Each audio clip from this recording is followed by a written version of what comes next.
اس لیے دوستو ہمیں جو ہے بس ایک حدیث سنا کر میں بات ختم کرتا ہوں. اللہ آپ کی اس قربانی کو قبول فرمائے. ہم سے زیادہ قربانی ہے سننے والے کی، زیادہ قربانی. بولنے والا 2-4 گھنٹہ بولتا رہے کوئی مجاہدے کا کام نہیں ہے. سننا جو ہے یہ مجاہدے کا کام ہے. تو اس لیے اسٹیج پر جتنے لوگ بیٹھے ہیں ان سے زیادہ قربانی آپ کی ہے الحمدللہ. اور ہو سکتا ہے آپ کے اس بیٹھنے کی وجہ سے بہت سارے اس میں مخلص لوگ بھی ہیں. ایک کی وجہ سے اللہ تعالیٰ سب کو قبول کر لیتے ہیں. السلام علیکم ورحمۃ اللہ وبرکاتہ. دوستو امید ہے کہ آپ سب بخیر ہوں گے. چلیے آج کا ویڈیو شروع کرنے سے پہلے آپ سے چھوٹی سی درخواست ہے کہ آپ چینل کو ضرور سبسکرائب کریں، لائک اور شیئر کریں. چلیے آپ کا وقت ضائع کرنے سے پہلے بہتر ہے کہ ویڈیو شروع کیا جائے. اللہ کے یہاں سمجھ لیجیے قبولیت کا دروازہ بہت کشادہ ہے. حتیٰ کہ جو آدمی سننے کے ارادے سے نہیں آیا ہے حدیث میں اللہ تعالیٰ اس کو بھی قبول کر لیتے ہیں. ایک فرشتہ جا کر کہتا ہے اللہ یہ سننے کے ارادے سے نہیں آیا تھا، یہ تو ویسے گھومنے کے لیے آیا لیکن بیٹھ گیا اس مجلس کے اندر. تو حدیث کے اندر بخاری کی روایت آپ پوچھے اور کے نام سے آپ صلی اللہ علیہ وسلم نے فرمایا، حدیث قدسی اللہ تعالیٰ فرماتے ہم قوم لا یشقی جلیسہم، کہ یہ ایسے لوگ ہیں کہ ان کے پاس میں بیٹھنے والا بھی کیا نہیں ہوتا ہے، محروم نہیں ہوتا ہے. تو اس لیے دوستو جو ہے اللہ تعالیٰ اس کو قبول کریں گے. آپ صلی اللہ علیہ وسلم نے فرمایا اغدو عالما او متعلما او مستمعا او محبا. بس یہ ایک روایت سناؤں گا پھر انشاءاللہ اس کے بعد دعا ہوگی.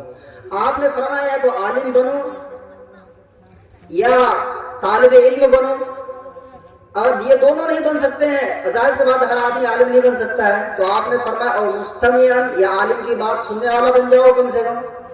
چلو عالم کی بات اگر نہیں سن رہے ہیں ہم تو چوتھا درجہ فرمایا اور محبن، محبت کرنے والا ہی بن جاؤ کم سے کم.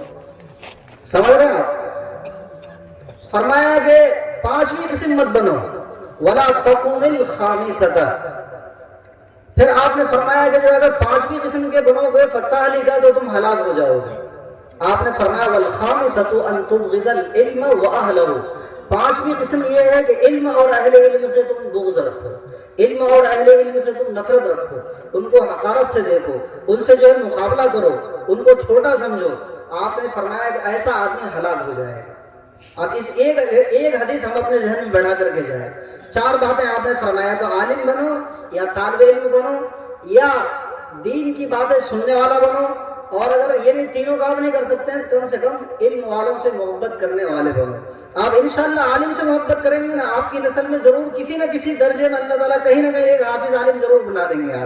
آپ چاہے پڑھے لکھے نہیں ہیں لیکن اللہ تعالیٰ بنائیں گے، سمجھ لیجیے آپ. اس لیے علماء سے محبت کیجیے اور کسی عالم کے اوپر تنقید کبھی مت کیجیے چاہے وہ غلط ہی کا عمل کیوں نہیں کر رہا ہے. فرمایا غلط عالم کی مثال ایسی ہے جیسے قرآن غلط چھپ گیا.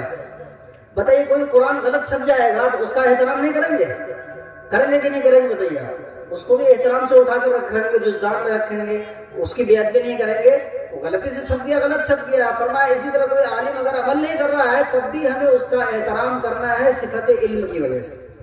اور فرمایا مصیبت میں وہی غلط عالم کام آئے گا. گھر میں آگ لگ جائے تو تالاب میں جو گندا پانی ہے اسی سے بجھایا جائے گا. آپ یہ نہیں کہہ سکتے ہیں کہ اب جو گھر جلنے دیا جائے، گندا پانی ہے اس سے کیا، اسی گندے پانی کو ڈالیں گے تو اللہ اپنی قدرت سے آگ بجھا دے گا.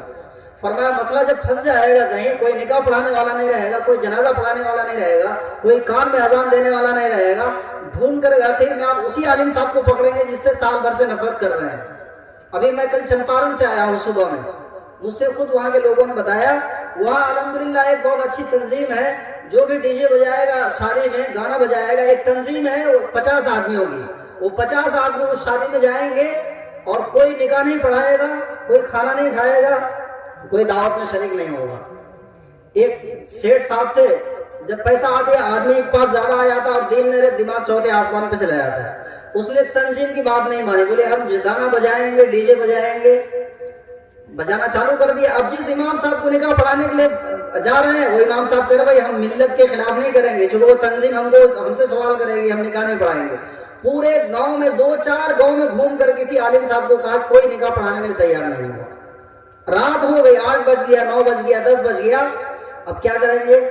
رات میں 3-4 آدمی کھڑے ہو گئے راستے پر کہ ادھر سے کوئی مولانا صاحب گزریں گے تو ان کو زبردستی پکڑا جائے گا اور ان کو کہا جائے گا کہ نکاح پڑھا دیجیے.